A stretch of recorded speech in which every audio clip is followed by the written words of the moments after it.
This is the La Florida Daiquiri from Havana, Cuba at Trader Vic's in the glass that it was served in. If you ordered this in Cuba, would you order it again? Let's find out.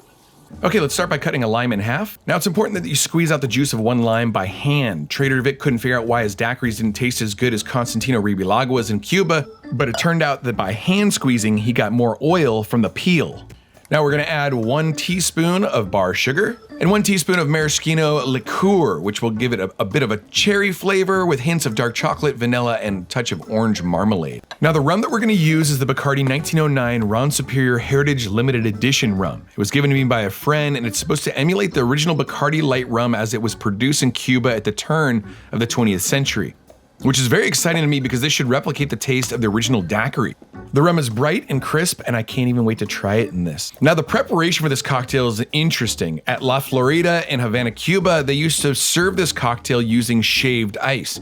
So we're gonna shave some ice with my snowflake machine here. There's a link in the description below if you want a link to this thing. It's a handy little device. We're gonna pour that shaved ice into a blender, pour the cocktail in on top of it, and then blend just for a couple seconds here, 4 or 5 seconds. Now the way that I've read people present this in the past is you can actually pour more shaved ice into your coupe and then pour the drink in on top of that. So try that if you like. I just poured it in straight here.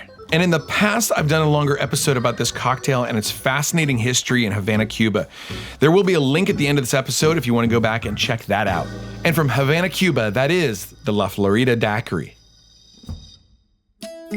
Trader Vic had a Trader Vic's in Cuba before we couldn't do things with Cuba.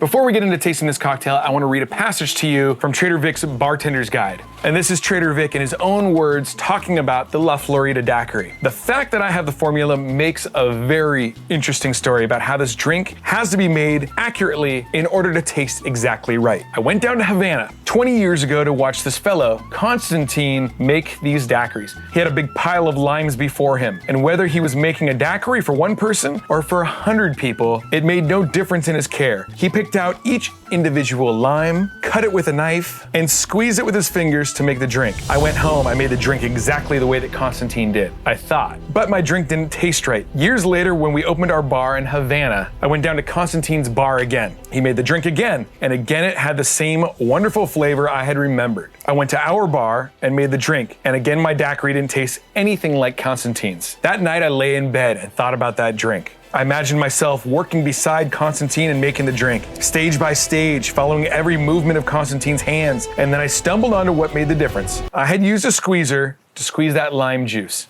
And incidentally, it was a squeezer just like this, a sun-kissed lime squeezer that squeezes sideways. Constantine used his fingers.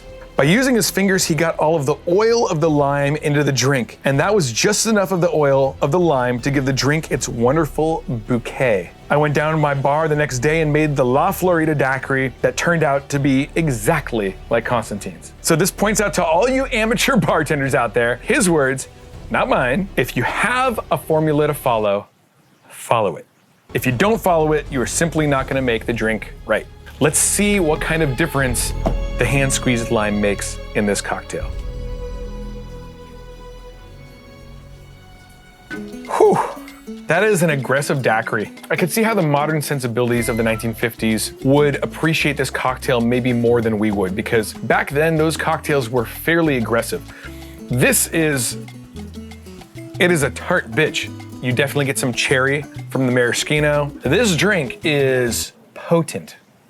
You just get a lot of lime. Maybe that's attributed to the hand squeezing. It's that cherry that is just kind of doesn't agree with me. It's like a flavor in daiquiris that is kind of off-putting to me. So if you were in Havana, Cuba, and you were sitting in the bar at La Florida and you ordered one of these cocktails, they make them now just like how they used to make them. Yeah, I would order dozens of these. If I ordered this in a bar in America and it tasted like this, I probably would not order this again. But sitting in Cuba, yeah, dude. For sure.